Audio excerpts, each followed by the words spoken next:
Måske har du hørt om ham. Drengen, der aldrig flytter hjemmefra.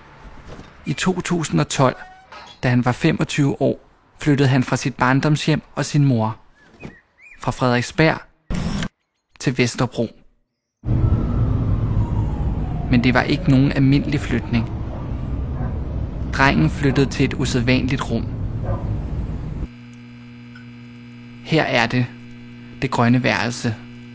Værelset er videoovervåget 24 timer i døgnet. Filmen fra det grønne værelse live transmitteres til væggene i det gamle børneværelse dag og nat. Når drengen er hjemme i sit grønne værelse, er han automatisk hjemme i sit gamle børneværelse hos sin mor. Det grønne rum er greenscreen grønt, fordi det er designet til at forsvinde for kameraerne.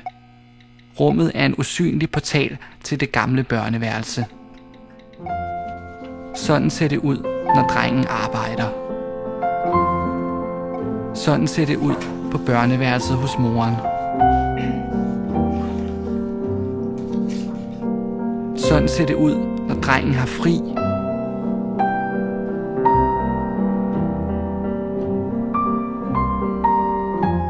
Og sådan ser det ud på børneværelset.